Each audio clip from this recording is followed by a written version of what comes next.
Oke, kita lanjut ke materi praktikum yang ke-10 itu ada yang namanya Pieces Framework. Jadi, Pieces Framework ini kan dibuat pertama kali oleh si Anthony pada tahun 1989, di mana tujuan awalnya itu untuk mengevaluasi dan menganalisis suatu perangkat lunak. Nah, framework Pieces ini terdiri dari 6 dimensi utama, yaitu P, I, E, C, E, S, di mana P itu performance untuk mengetahui kinerja sistem berdasarkan kecepatan, ketepatan, dan juga temuan data yang dihasilkan. Kemudian ada yang namanya information and data, itu untuk mengetahui seberapa banyak dan jelas informasi yang dihasilkan untuk sekali pencarian. Kemudian ada economics untuk mengetahui efektivitas penerapan sistem berdasarkan aspek finansialnya. Terus ada control and security, itu untuk mengetahui sejauh mana pengawasan dan pengendalian yang dilakukan oleh sistem telah berjalan secara baik. Kemudian ada efisiensi untuk mengetahui efisiensi dari sistem. Dan terakhir ada service atau layanan, itu untuk mengetahui optimalisasi pelayanan dan identifikasi permasalahan terkait proses pelayanan oleh sistem.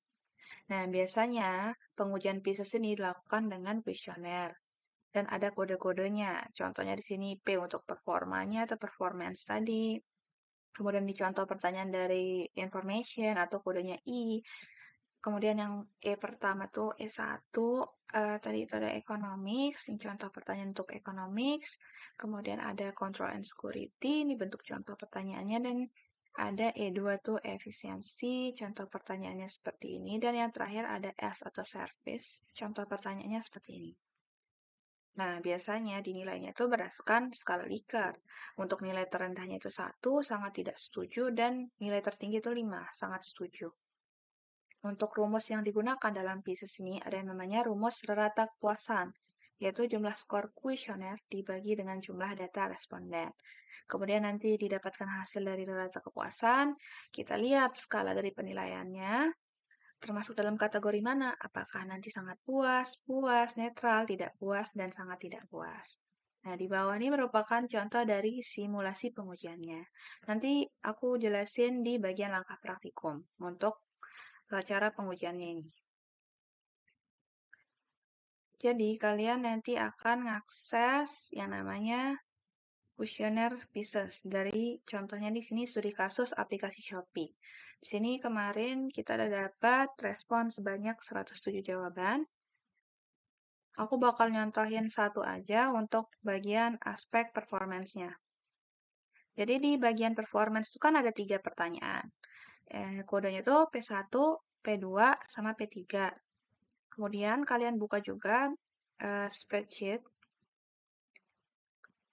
Nah, di sini kita urutin dari jawaban sangat setuju sampai sangat tidak setuju, di mana skornya itu dari 5 hingga 1.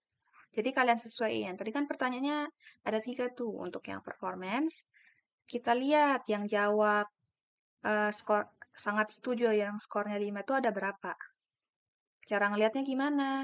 Lihatnya dari sini. Di sini kan ada keterangan nih. Biru itu tuh angka 1, 2 tuh merah, 3 kuning, 4 hijau, 5 ungu. Kita lihat yang P1 yang jawab 5 itu ada 23. 5 ada 23, 4 ada 54. Kita tulis dulu 23 sama 54. 23, 54. Lanjut 23, 54. 17, 7, 6. 17, 7, sama 6. Lanjut kita isi P2 sama P3. P2 tuh 29, 40, 26. 29, 40, 26. Terus 8 sama 4.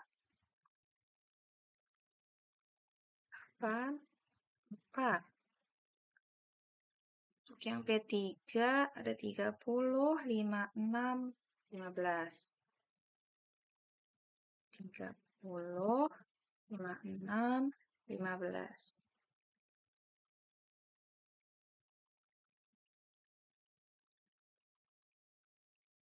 Sama 3, 3 ya. 3, 3. 3, 3. Nah, untuk ngitung dari totalnya ini, kalian klik sama dengan rumusnya itu sum, buka kurung, select nilai dari P1, P2, P3, terus enter. Nah, supaya nilainya keisi otomatis di bawah, jadi kalian taruh tanda sampai muncul tanda panah hitam di bagian samping sini, tarik ke bawah. Jadi kita dapetin totalnya. Kemudian untuk nilai dari skor dikali total, kalian klik sama dengan klik nilai skornya. Contohnya sini 5 dikali sama totalnya. Terus kalian enter. Supaya nilainya otomatis, jadi kita tarik dia ke bawah. Oke, nah rumus dari rata kepuasan itu kan tadi ada jumlah skor kuesionernya dibagi sama jumlah data responden. Nah, jumlah skor kuesionernya ini merupakan jumlah total dari skor dikali total. Kalian sum dulu ini. Didapatlah hasil 1233.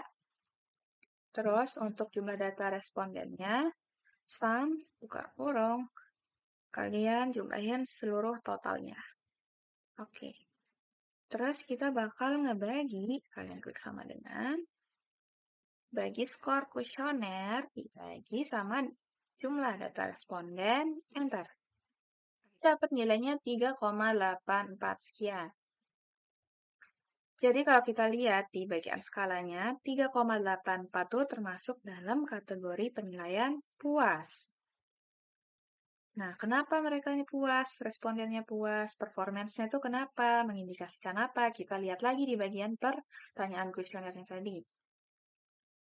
Di sini berarti kinerja dari si Shopee itu stabil, kemudian aplikasi Shopee-nya tuh cepat merespon perintah ataupun permintaan pembatalan. Kemudian menu navigasinya tuh interaktif.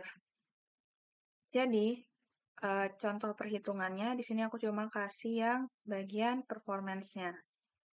Untuk soal post-testnya, nanti kan ada beberapa bagian, ada beberapa aspek tuh.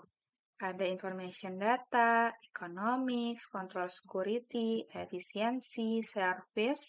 Kalian hitung sendiri. Jadi kalian hitung ke bawah di spreadsheet-nya, nanti di sini ada variabel-variabel lainnya. Kalian masukin nilainya, terus kalian kategoriin apakah dia masuk ke kategori sangat puas, puas, netral, tidak puas, sangat tidak puas. Kalau udah dikategoriin, kalian analisis. Misal dia dapatnya puas nih. Puasnya itu kenapa? Berarti menggambarkan aplikasi Shopee itu kenapa? Kalian bisa lihat dari pertanyaannya itu. Secara umum dia menggambarkan apa? Kenapa si respondennya itu puas? Itu untuk soal post-testnya. Kalau ada yang ingin ditanyakan, kalian bisa tanya di grup ataupun PC masing-masing asistennya. Mungkin sekian untuk materi praktikum dan penjelasan singkat untuk post-testnya.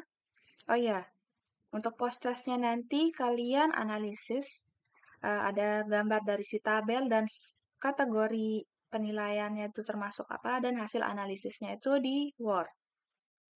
Oke, nanti aku juga bakal taruh di grup, di grup GCR penjelasan tentang post-testnya secara umum. Aku tutup dulu. Wassalamualaikum warahmatullahi wabarakatuh.